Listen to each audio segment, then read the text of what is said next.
I figured I'd add to my how I became a desert princess story, and kind of go a little bit back over the past few months, few years.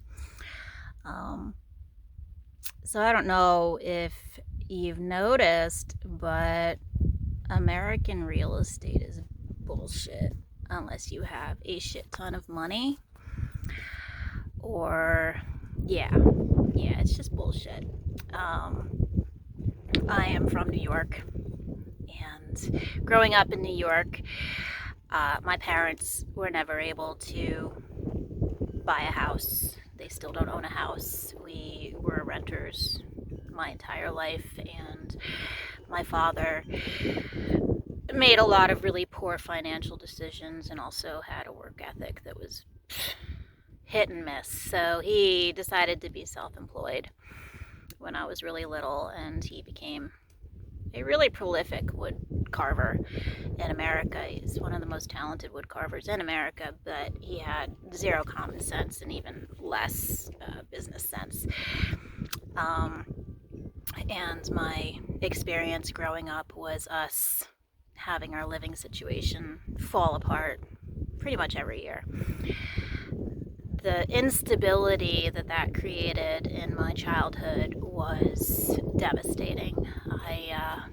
I was never in a school district for very long, and it took me a long time to make friends anyways, but by the time I started, actually having consistent friendships, we'd up and have to move again, and we never stayed in the same location, so we bounced between a few counties depending on what was, most affordable or what. I don't even remember anymore. I barely remember my childhood because of all the trauma, but so that was the dynamic growing up, and I decided that was not going to be my life at all.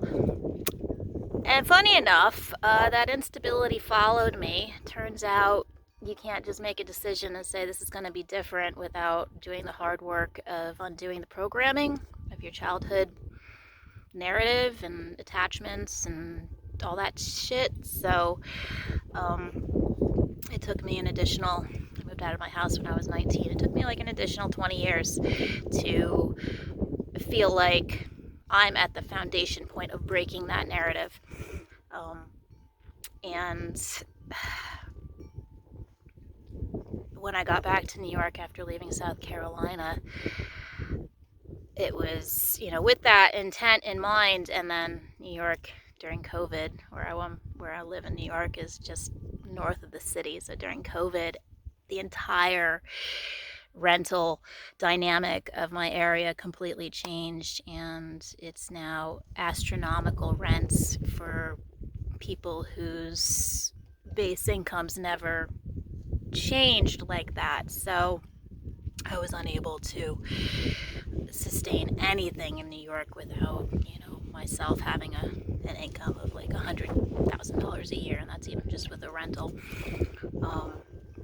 And it pushed me into this. Okay, how do I finally secure something where I am going to be permanent, but I don't have the credit history, the work history, and the savings to do this. And so I ended up finding an abandoned lot that was owner financed, and worked a hustle within like 3 days. And here I am on my own property. It's still owner financed. I've got about 30 more months of payments on paper, but I can double those payments, triple those payments whenever money starts coming in and pay it off quicker. But it's mine.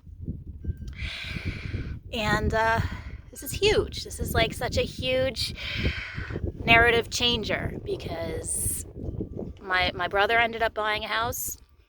No one else in my nuclear family has done that, and here I am and I own property.